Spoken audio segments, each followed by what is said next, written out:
Friends எல்லோரும் எப்படி இருக்கீங்க? இந்த வீடியோ வந்து லாஸ்ட் வீக் வெட்னஸ்டே வந்து எடுத்தது. அன்றைக்கி மாசி மாக்கம் எல்லா இடங்கள்லையுமே கோவிலெலாம் வந்து திருவிழாக்கள் வந்து நடந்துக்கிட்டு இருந்தது. நம்ம ஏரியாலேயும் வந்து கோவில் திருவிழா. நம்மளுக்கு வந்து அன்றைக்கி ஸ்கூல் வந்து லீவ் விட்டாங்க.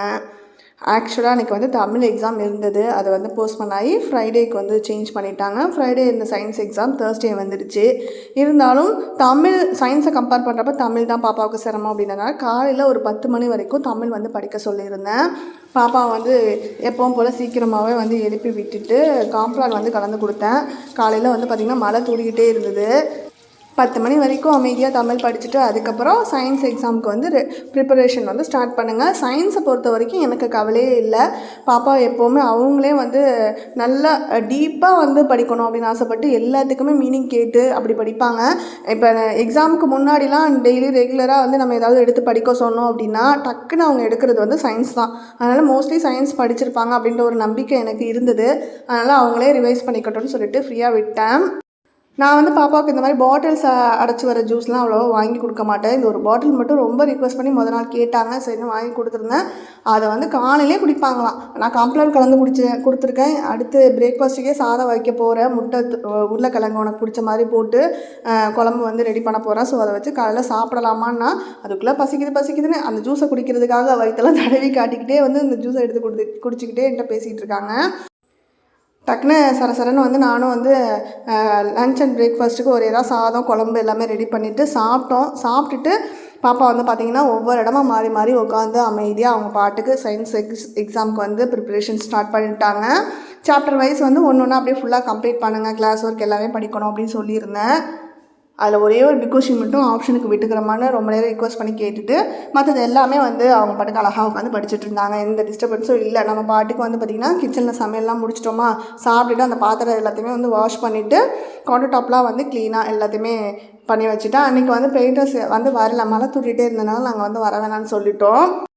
அதுக்கு நாளுமே வந்து கண்டினியூவாக மழை பெஞ்சிட்டே இருந்தனால ஆஃப்டர்நூனோடே போயிட்டாங்க. அதனால் ஓகே. நான் வந்து கொஞ்சம் திங்ஸ் எல்லாம் லிவிங் ரூமில் இருந்தது எல்லாத்தையுமே எடுத்து நம்ம பெட்ரூமில் அரேஞ்ச் பண்ணப்போ கொஞ்சம் எக்ஸ்ட்ரா திங்ஸ் இருந்ததெல்லாம் இங்கே கவுண்டர் டாப்பில் கொண்டு வந்து அரேஞ்ச் பண்ணி வச்சுருக்கேன். ஸோ இதெல்லாம் வந்து எல்லா வேலையும் முடிச்சுட்டு போனதுக்கப்புறம் அந்தந்த பிளேஸில் வைக்கணும். ஃபேன் வந்து பார்த்திங்கன்னா கழட்டவே முடியல, பாதி க்ளீனிங் பண்ணதோடய இருக்குது. அதனால் ஹஸ்பண்ட் வந்ததுக்கப்புறம் அவங்க சரி பண்ணி கொடுத்ததுக்கப்புறம் எடுத்து வச்சுக்கலாம் அப்படின்ட்டு அது எல்லாமே அப்படியே அங்கே கவுண்டர் டாப் திட்டையில் பரப்பி வச்சுருக்கேன். இனி லிவிங் ரூமில் நம்ம வந்து கிளாக்கை வந்து போட்டுக்கலாம், எதுவும் பிரச்சனை இல்லை, எதுவும் டஸ்ட் ஆகாதுன்னு சொல்லிட்டு கிளாக் வந்து எடுத்து மாட்டி விட்டுட்டேன். ஏதாவது திங்ஸ் எங்கேயாவது கையில் அகப்பட்டுச்சு அப்படின்னாலும் டக்குன்னு தூக்கி ட்ராப்பில் வந்து போட்டுறது. ஒரு ப்ராப்பராக வந்து எதையுமே நான் ஆர்கனைஸ் பண்ணலை. ரொம்ப ரொம்ப மோசமாக இருக்குது, எனக்கே தெரியுது. இன்னுமே நான் ஆர்கனைஸ் பண்ணி முடிக்கல. எல்லா கேபினட்ஸ்குள்ளேயும் அப்படியே திணிச்சபடியே தான் இருக்குது. ஃபஸ்ட்டு வந்து நம்ம பெயிண்ட் அடிக்க போகிறாங்க அப்படின்னு முடிவு பண்ணதும் எடுத்து எல்லாத்தையும் வந்து அரேஞ்ச் பண்ணி வச்சா பாருங்கள், கொஞ்சம் சேஃப்டியாக இருக்கட்டும்னு. அதை விட இப்போ வந்து பார்த்திங்கன்னா அதுக்கப்புறம் எடுத்து யூஸ் பண்ணுறது அங்கங்கே பாப்பாவும் வந்து பார்த்திங்கன்னா கொஞ்சம் கேர்லெஸ்ஸாக இப்போ வந்து எதுவுமே கண்டுக்கல. அங்கங்கே அப்படியே டேபிள் மேலே போட்டு போயிடுவாங்க. எனக்கு எங்கே அதை வந்து ப்ராப்பராக அரேஞ்ச் பண்ணுறதுக்கு தோணவே இல்லை. அதனால் எடுத்து ஏதாவது ஒரு கேபினெட்டில் அதோட திங்ஸ் இருக்கிற இடத்துல அப்படியே இப்போ மேக்கப் திங்ஸ்னால் அது ஒரு 2 ட்ராவில் இருக்கா, அதில் வந்து அப்படியே போட்டு வச்சிடுறது. ஸோ அப்படியே திணிச்சு வச்சுருக்கேன்.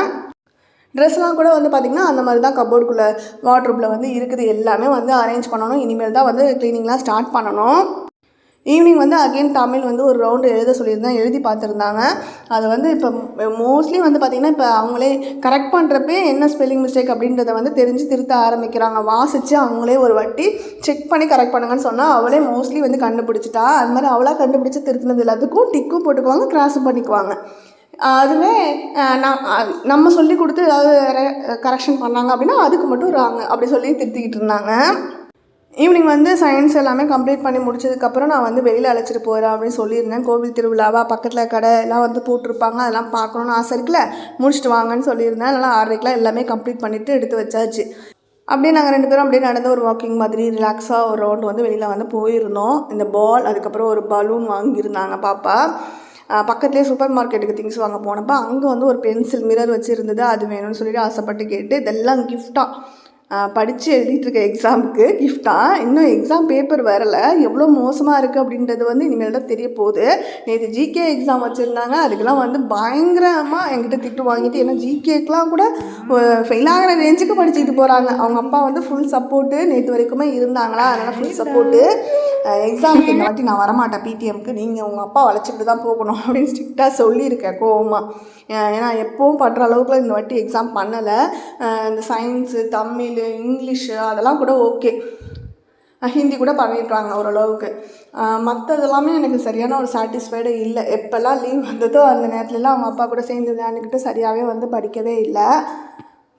சோஷியல் எக்ஸாமுக்குமே எனக்கு ஒரு சுத்தமாகவே சாட்டிஸ்ஃபைடு இல்லை. சாட்டர்டே சண்டே 2 நாள் இருந்துமே வந்து சரியாக படிக்காமல் போயிருக்காங்க அப்படின்ற மாதிரி தான் ஃபீல் ஆணுச்சு. போக போக வந்து அவங்க படிச்சுக்குவாங்க, அது நம்மளுக்கு கவலை இல்லை. ஒரு ப்ராக்டிஸ் வந்து அவங்களா படித்து எழுதுறதுக்கு நம்ம கொடுக்குறோம். ஸோ இந்த லீவு வந்தால் யார் வீட்டில் இருந்தாலும் கெஸ்ட்டு எத்தனையோ பேர் வரலாம், என்ன ஃபங்க்ஷன்னாலும் இருக்கலாம் வீட்டில். ஆனால் நம்ம வந்து கொஞ்சம் படிக்கணும். அந்த ஒரு பழக்கத்தை எப்படி பாப்பாவுக்கு வந்து பழக்கப்படுத்துறதுன்னு தெரியல. அவங்க கரெக்டாக அவங்களோட ப்ராப்பர் ரொட்டீனை வந்து கரெக்டாக முடிச்சுட்டு அதுக்கப்புறம் டைமை என்ஜாய் பண்ணால் பரவாயில்ல. ஃபுல்லாக ஃபஸ்ட்டு நான் என்ஜாய் பண்ணிக்குவேன், அதுக்கப்புறம் அவசரமாக விழுந்தோடனே லாஸ்ட் மினிட்ல படிச்சுட்டு போவேன். அப்படி தான் நம்மளும் படித்தோம். ஸோ நம்மளை மாதிரியே தான் நம்ம குழந்தைங்களும் ஃபார்வர்ட் பண்ணி வராங்களே, அப்படி ஃபாலோ பண்ணி அப்படின்ற மாதிரி எனக்கு ஃபீல் ஆகுது.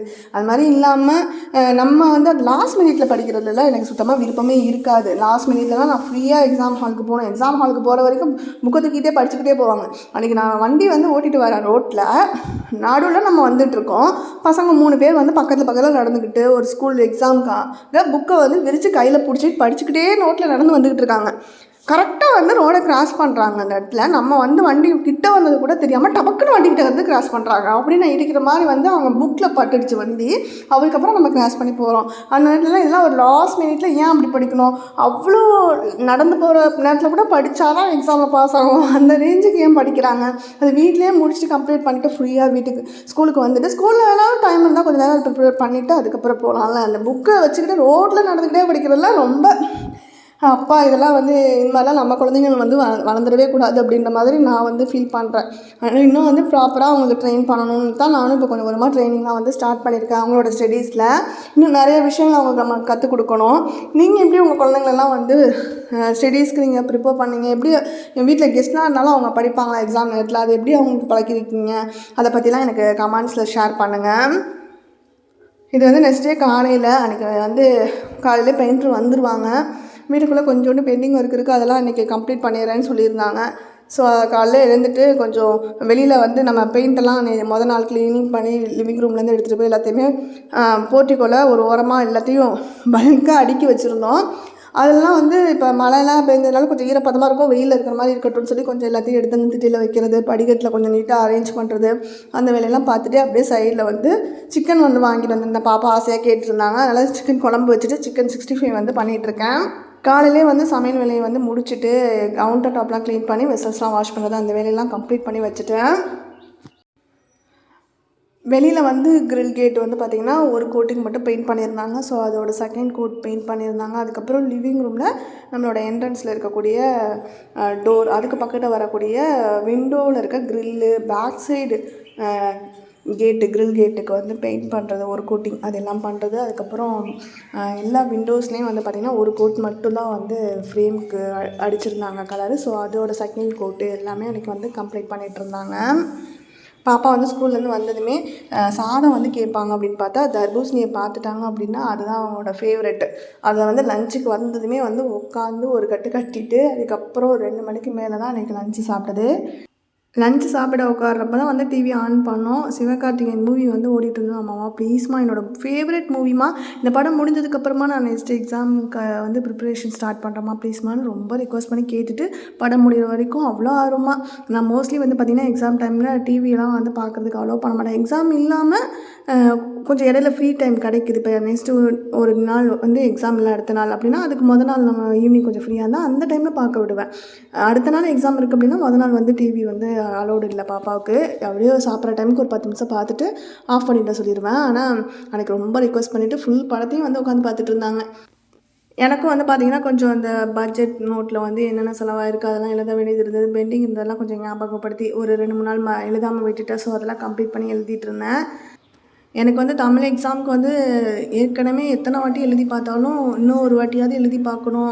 2 மார்க்ஸ் பிக் கொஷின் அதுக்கு டைம் இல்லை. எழுதி பார்க்குறதுக்கே ரொம்ப நேரம் ஆகிடும். அதுக்கப்புறம் ஒன் வேர்டு படிக்கணும், இலக்கணம் படிக்கணும். ஸோ அதோட இதெல்லாம் எல்லாத்தையும் படித்து முடிக்கிறதுக்குள்ள கண்டிப்பாக டைம் பத்தாது படிமா அப்படின்ற மாதிரி சொல்லணும்னு ஆசையாக இருக்குது. ஆனால் அவங்க ஃபேஸை பார்த்தா நம்மளுக்கு பாவமாக இருக்குது. சரி போனால் போட்டு விட்டு 4 மணி வரைக்கும் படம் முடிகிற வரைக்கும் வெயிட் பண்ணிவிட்டு படம் முடிஞ்சதுக்கப்புறமா உட்காந்து படிக்க சொன்னேன். வேகமாக அதுக்கப்புறம் எழுதிட்டு 7 மணி வரைக்கும் வந்து பார்த்திங்கன்னா 2 மார்க்ஸ் பிக் கொஷின் எழுதி பார்க்குறது, கடிதம், கட்டுரை, துணைப்பாடம் அதெல்லாம் எழுதி பார்க்குறதுக்கே அவ்வளோ நேரம் ஆக்கிட்டாங்க. அதுக்கப்புறம் அதெல்லாம் கொஞ்சம் கரெக்ட் பண்ணிவிட்டு அதில் அப்பயுமே வந்து எரர்ஸ் இருந்தது. இருந்தாலும் என்ன பண்ணுறது, ஓகே இதுக்கு மேலே நம்ம நான் காலையில் எழுந்து ஒரு வாட்டி ரிவைஸ் பண்ணிட்டு வேணால் போய்க்கட்டும்னு சொல்லிட்டு விட்டுட்டு ஒன் வேர்டு இலக்கணம் அதில் படிக்க வேண்டிய ஒன் வேர்ட்ஸ் அது எல்லாமே வந்து ட்ரெயின் பண்ணிகிட்டு இருந்தேன். அதெல்லாம் வந்து பார்த்திங்கன்னா கொஷின் வந்து வாசித்து அவங்களே ப்ராக்டிஸ் பண்ணுவாங்க. ஆனால் இந்த டைம் வந்து நாங்கள் லாஸ்ட் மினிட் தான் அது ப்ரிப்ரேஷன் பண்ணோம். அப்படின்னா நான் கொஷின் வந்து சரன்னு வாசித்தேன். அதுக்கான ஆன்சர் மட்டும் அவங்க சொல்லிகிட்டே வந்துட்டு இருந்தாங்க. எல்லாமே ஓரளவுக்கு தெரிஞ்சது. ஏற்கனவே பாப்பா வந்து படித்து வச்சுருந்தாங்க. அதனால் பரவாயில்ல. அதுக்கெலாம் வந்து எப்போவுமே வந்து ஒன் வேர்ட்ஸ்க்கு கூட வந்து ஸ்பெல்லிங் படிக்க வைப்பேன். இந்த வாட்டி அந்த அளவுக்கு ரொம்ப ஃபோர்ஸ் பண்ணலை. ஆன்சர்ஸ் வந்து எப்போவுமே சூஸ் மாதிரி தான் இருக்கும் அப்படின்றனால சரி போனால் போகட்டும் விட்டுருவோம் அப்படின்னு சொல்லிட்டு நானும் ரொம்ப கொஞ்சம் கேர்லெஸ்ஸாக தான் விட்டுட்டேன். எப்படி எக்ஸாம் பண்ணியிருக்காங்க அப்படின்றதெல்லாம் பேப்பர்ஸ் வந்து பார்க்குறப்ப தான் தெரியும். இதோட இந்த vlog வந்து எண்ட் ஆகுது. நெக்ஸ்ட் வீடியோவில் பார்க்கலாம். Bye, take care friends.